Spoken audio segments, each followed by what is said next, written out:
Hey everyone, it's Dr. Ramani. Have you ever heard about the humble brag? Well, it raises some really interesting issues in narcissism and narcissistic relationships, and even people in narcissistic relationships. So let's break down the humble brag. So when I started thinking about this video, and I started thinking about it a long time ago, I was going to go all in on how humble bragging is kind of icky. But I sat with it for a bit and I recognized that humble bragging may actually be a little more nuanced. I think there are two paths on the humble brag. One has kind of like a communal narcissistic vibe, but the other may actually reflect that something that folks who are not narcissistic, but sadly people who are in narcissistic relationships may also be vulnerable to do. So let's break this down. This is one of those things that I wasn't even so clear on until I experienced a clear, albeit subtle example. It was kind of recently. And it happened to aggravate me. That's why I think it returned this topic to me thinking about this topic. So let me give you this example because it's interesting and you're probably going to think I'm not being very nice, but okay. So I want to share this with you. I was reading an article. It was like a wellness article, right? The article opened, the opening of the article was the person writing, the author, the journalist writing it. They shared their morning routine.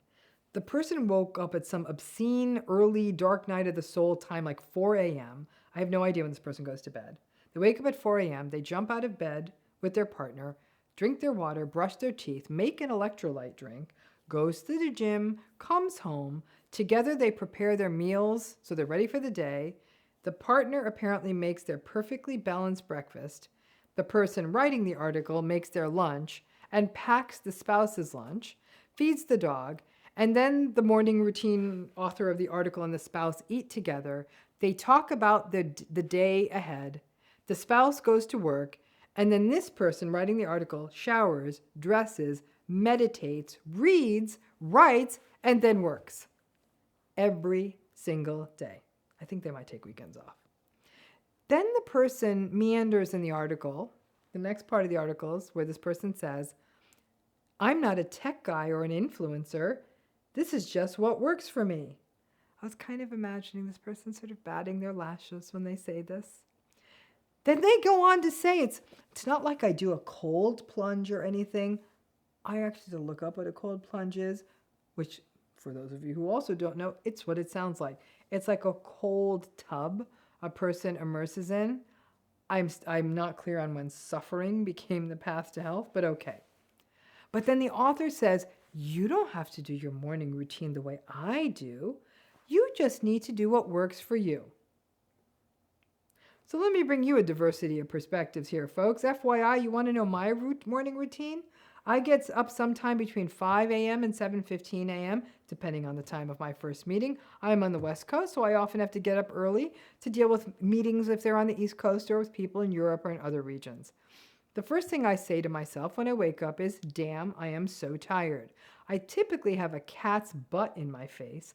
I read the news looking for a good narcissism story to get ideas from, and the internet never disappoints me. I swig from the leftover can of Diet Coke from the night before. I pop a Claritin, that's that cat's butt again, and a Pantoprazole, those GI issues, and get up and thank a higher power that in fact I actually did wake up and stand up, feed the cat, brush my teeth, feed the hummingbirds, make some green tea, then start writing about narcissism. I do not recommend my morning routine to anyone. But for now, it's what I do. Does it work for me? I don't even think about it. It's what I do. I think my morning fantasy would be sort of a Downton Abbey where someone brings me a tray with tea and toast. I mean, a girl can dream, but I sure as hell am not getting up at 4 a.m. But let's go back to that. I read the article writer's routine, right? I read the article. I felt terrible about myself. I read it again and I thought, damn, this is clearly a person who is probably not in a toxic relationship, is sufficiently more than well-resourced, and let me go back to, is not in a toxic relationship. After I read the article, I started trying to imagine someone who was in a narcissistic relationship who probably didn't sleep well, so 4 a.m. is a stretch, and that they weren't sleeping well because they were ruminating. Then they got up with their competitive narcissistic partner, and then maybe going to the gym with them. And then you're going to expect the narcissistic person to cooperatively make high protein lunches with you while you calmly sit down and share your day. You tell me that's ever going to happen, right? But the person who wrote the article does this every day, according to what was written. I thought to myself, damn, I wake up at 4:15 a.m. for flights or gastrointestinal problems. Other than that, I'm not doing that. But again, what the writer's point in the article was, they were trying to say you shouldn't mimic another person's routine. Okay, so then why did you share yours? I get it was for the article, and I just shared mine to show you the diversity and, frankly, the absurdity of morning routines. My guess is after reading her morning routine, she's going to live a lot longer than me, but hopefully some of my sweet genetics work out for me. So again, I'm off track here. But to this point, this person says, this is what I do. Her point of the article is we all don't need to do the same thing in the morning. If this is what works for this person, bravo. I hope they live 1,000 years and recognize the good fortune they have of a collaborative, happy relationship every day. Because that really is a gift and a blessing. But, to the point of this video, it was a humble brag. Because that is one hell of a virtuous morning. Meals being prepped and electrolytes being mixed and weights being lifted and meditating all before sunrise. But then the person says, oh shucks, I'm not an influencer and you don't have to do this. Do what you want.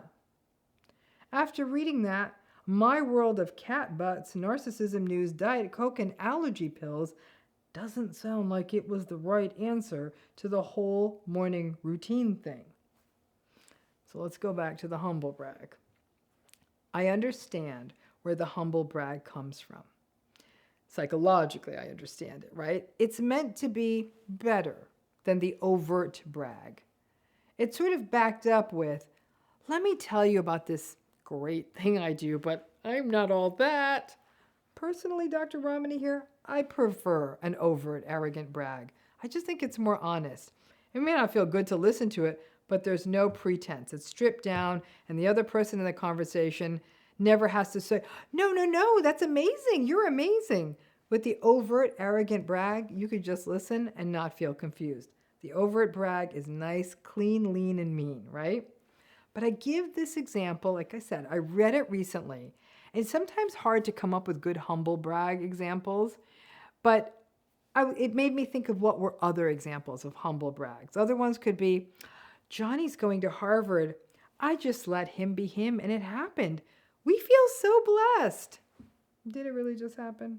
Or, golly, I just saw that baby picture. I miss those baby days when our Bella was that age. It was so amazing watching her already learning her words before she was 1. Aren't they just miracles? Or the person posting that picture by their sister's hospital bed while they look fabulous, but their sister looks like, well, she's in a hospital bed. And what a saint you are for visiting that sick sister. Or the folks who post to social media about the big charitable weekend that person spent with beautiful lighting as they fill food bags. You know, the world sees through the humble brag, right? Now, some humble bragging is complaining. Oh, golly, it felt so good to have my boss finally recognize that I'm the one doing all the work for the team. Social media has taken humble bragging and kicked it into the stratosphere too, because now people have a global audience for it. Now, there are different kinds of humble braggers out there. I'm going to way oversimplify this, but I want to recognize, and I see it now, that humble bragging can serve rather divergent functions. And I think this divergence is why I had trouble actually even putting this video together many months ago when I thought about it. So let's get the communal narcissistic humble bragging out of the way. Let's face it, like the person who wakes up at 4 a.m., some people just want to put themselves out there as virtuous, giving, charitable, nice, early waking, and get validation for that. For the fundraising, for the bag of groceries they purchased for someone they saw who seemed to be struggling, for the big charitable event they attended and wrote a big check for the trash they picked up on the beach, shirtless, of course, with their abs posted, whatever it was, but it's meant to get validation through the perception of them being socially giving and good. They don't do these good things quietly. They do them and share them because to get validation, they have to be seen. And then they do a sort of who me bashful thing. Oh, you don't need to do this morning routine, or I feel so blessed I could do these things. I know that some people may post about an event or an organization or even their donation behavior to raise support for an organization. I can get that. But the communal narcissism piece, that's where this comes in, is when the person doing the posting, as it were, the bragging, either gets irritable if they don't get enough validation or puts other people down or shames them. Oh, I don't see why everyone just can't do this, or I do this, so it can't be that hard, or they somehow try to make it seem simple with no recognition of how what they're humble bragging about could be difficult for someone. But, and here's where it gets tricky, I also recognize that some people humble brag because they can't get the validation in their lives. They may be surrounded by narcissistic people or people who are just unseeing and invalidating and just don't take notice of them. So the only way that these people could even get a tiny bit of notice is by putting it out there and hoping people will notice. Because folks may be in these unhealthy relationships, it may be difficult, if not impossible, for them to do an overt brag. So they have to find that backwards way to say it. It's like, it's so weird. My boss thinks I'm so good at this. I never saw it that way. Instead of saying, I got a great compliment from my boss today who thought my website skills were great. The humble brag may be an awkward attempt at getting something that they really need and rarely ever get. A pat on the back, encouragement, being seen, being valued, and I get that, and I have compassion and empathy for that. Folks who humble brag from a place of need or because it's part of a response to a toxic relationship, these humble braggers may not get angry if they aren't validated. If anything, if they aren't validated, they're just going to feel a little more defeated. And they won't get angry at people for not validating them. In fact, it may simply double down on their perception of themselves as lacking something or not being enough.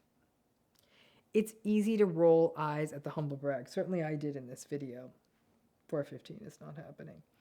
And I will continue to roll my eyes at the 4:15 a.m. person with the who me of the perfectly executed morning routine. But otherwise, when I hear a humble brag, I really try to pay attention to what else is happening around this person. Most often, when people humble brag in my presence, I try to take the good, kind, nice path first and validate it. But if their humble brag is designed in a way that it leaves others feeling diminished, shamed, criticized, or devalued, then my discernment kicks in and I step away. Being discerning means knowing that none of this is simple, including humble bragging. Listen, I wish we lived in a world where people were seen clearly and recognized and valued for who they are, but we don't. Social media has fetishized the aspirational lifestyle and fostered this world of wellness porn. I hope for all of you that you have at least one person who sees you clearly. And to the communal narcissistic humble braggers out there, we see what you are up to. To the humble braggers who may be caught in a loop of just wanting to be witnessed and observed and validated, even just once, I sincerely hope that there's an evolution for you towards friendships and other relationships where that does happen for you.